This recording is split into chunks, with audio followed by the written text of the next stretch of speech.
नमस्कार, खबरों की खबर में आपका स्वागत है। सुशांत सिंह राजपूत की मौत की मिस्ट्री को सॉल्व करने में जुटी एनसीबी और सीबीआई दोनों अलग अलग हिसाब से काम कर रही है। सीबीआई जहां शिथिल पड़ गई है, जहां उसका पूरा इन्वेस्टिगेशन एक रोड ब्लॉक पे आकर के रुक गया है, कोई खबर नहीं आ रही, कोई गिरफ्तारी नहीं हो रही, किसी से पूछताछ भी नहीं हो रही और एक एम्स की रिपोर्ट को लेकर के सीबीआई एक उलझन में फंस गई है। इसके बारे में हमारे पास कुछ एक्सक्लूसिव जानकारियां हैं जिसे मैं आपको आगे बताऊंगा कि क्यों सीबीआई बिल्कुल ही स्लो होती चली जा रही है और क्यों लोग सीबीआई से अब सवाल पूछने लगे हैं।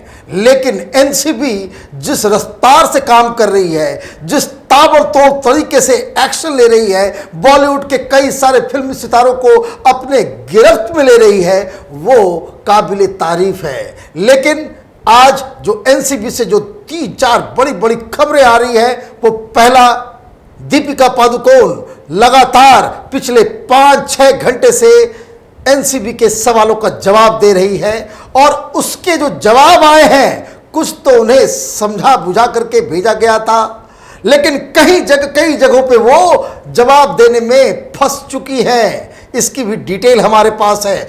दूसरी जो सबसे बड़ी खबर है वो करण जौहर के सबसे निकटतम मित्र, धर्मा प्रोडक्शन के डायरेक्टर क्षितिज प्रसाद को एनसीबी ने गिरफ्तार कर लिया है और जो आरोप उसके ऊपर लगे हैं वो चौंकाने वाले हैं, क्योंकि इसके घर से कॉमर्शियल क्वांटिटी में ड्रग्स बरामद हुए हैं। कैसे इस करण जौहर के राइट हैंड का रिश्ता ड्रग रैकेट से जुड़ा है, इसके बारे में कुछ जानकारी हमारे पास है, वो भी मैं आगे शेयर करूंगा।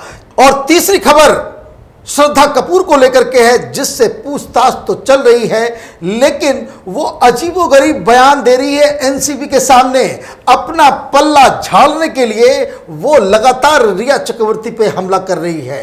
सबसे पहले करण जौहर की मुसीबत के बारे में बात करते हैं। धर्मा प्रोडक्शन के 2 बड़े अधिकारी, जो डायरेक्टर, एग्जीक्यूटिव डायरेक्टर वहां पे काम कर रहे थे धर्मा प्रोडक्शन के अंदर, उनको जो पकड़ा गया है, उनसे ड्रग पेडलर्स के रिश्ते निकले हैं।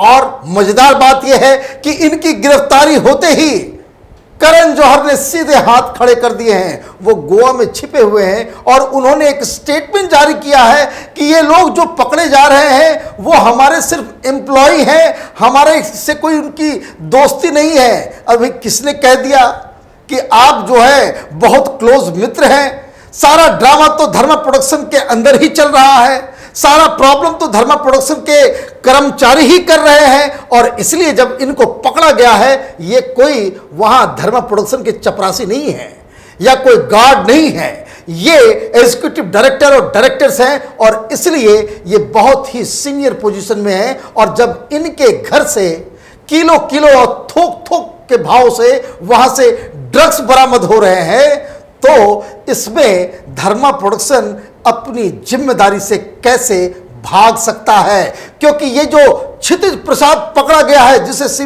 एनसीबी ने गिरफ्तार किया है, उसने साफ साफ अपने बयान में कहा है कि इतने सारे ड्रग्स तो मैं इस्तेमाल नहीं कर सकता, ये ड्रग्स मैं किसी और के लिए लाया करता था।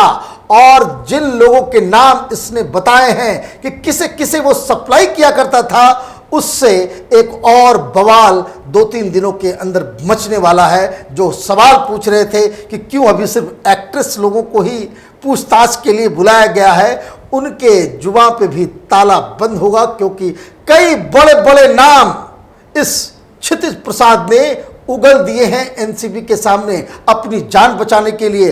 और ये सारे के सारे, ये एक और डायरेक्टर जो है अनुभव चोपड़ा, ये भी धर्मा प्रोडक्शन का है। इन दोनों के फोन से जो जानकारियां मिली हैं, उससे धर्मा प्रोडक्शन ही नहीं, करण जौहर ही नहीं, बॉलीवुड के कई बड़ी बड़ी हस्तियां बिल्कुल एनसीबी के जाल में पूरी तरीके से फंस जाएंगी। और ये सारा खुलासा कैसे हो रहा है? ऐसा नहीं कि एनसीबी ने अचानक से करण जौहर के किसी डायरेक्टर को या कि धर्मा प्रोडक्शन के किसी एग्जीक्यूटिव को एनसीबी ने पकड़ लिया। दरअसल इन दोनों के नाम, इस क्षितिज और अनुभव के नाम एक ड्रग पेडलर के पूछताछ के दौरान आई थी। उसका नाम था अंकुश अर्नेजा।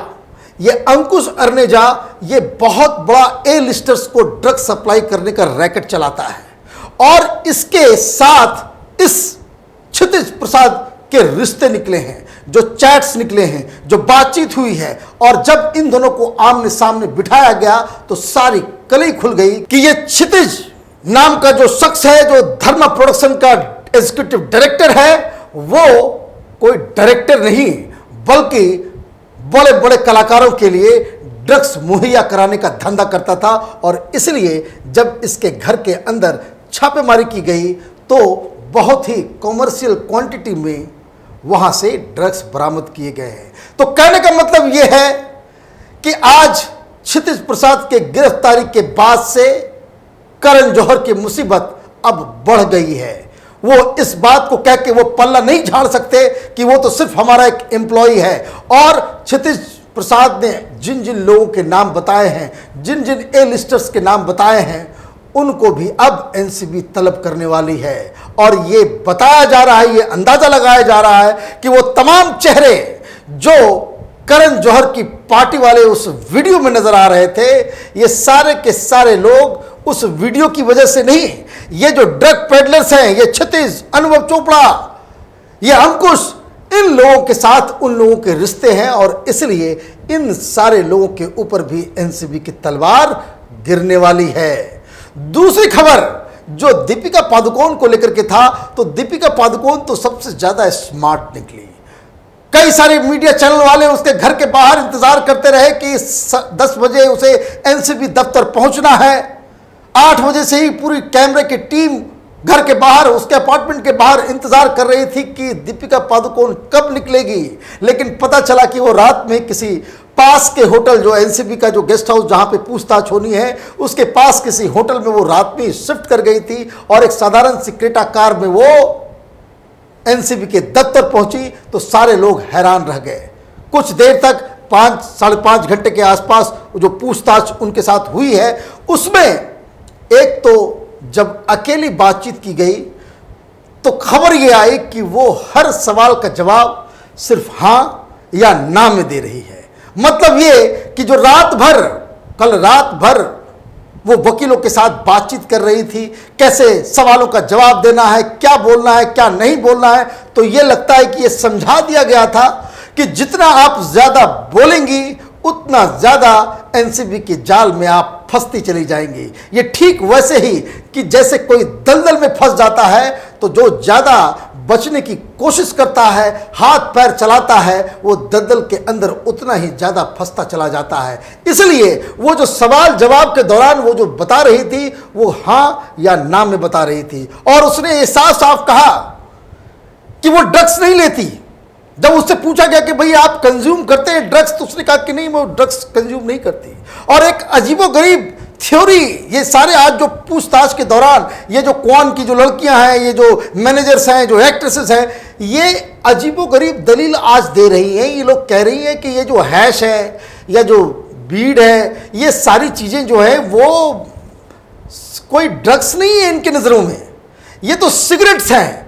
वो सिगरेट की बात कर रही है, कोई ड्रग्स की बातचीत नहीं कर रही है। और उसने साफ साफ तो पहले मना कर दिया, लेकिन जब क्वान की ही जो उसकी मैनेजर है करिश्मा, जब आमना सामना कराया गया, जब व्हाट्सएप चैट सामने रखे गए, तो दीपिका पादुकोण टूट गई और उसने एक्सेप्ट किया कि ये जो बातचीत हुई है वो बातचीत उसकी ही है। उस जो ग्रुप जो बना हुआ था जिसमें क्वान के बड़े बड़े अधिकारी और दीपिका पादुकोण समेत और भी कई सारे लोग थे, उस ग्रुप व्हाट्सएप ग्रुप के जो एडमिन वो जया शाह भी थी और ये खुद दीपिका पादुकोण भी थी। इसको भी उसने एक्सेप्ट किया है। मतलब बहुत सारी चीजें जो इतना विलंब, इतना लंबा चौड़ा जो पूछताछ हो रहा है दीपिका पादुकोण से, तो उसमें जितनी उसे समझाई गई थी वकीलों के द्वारा, उन सवालों का जवाब तो वो उस तरीके से दी। लेकिन जब क्रॉस एग्जामिनेशन, जब करिश्मा के सामने उसे बिठाया गया,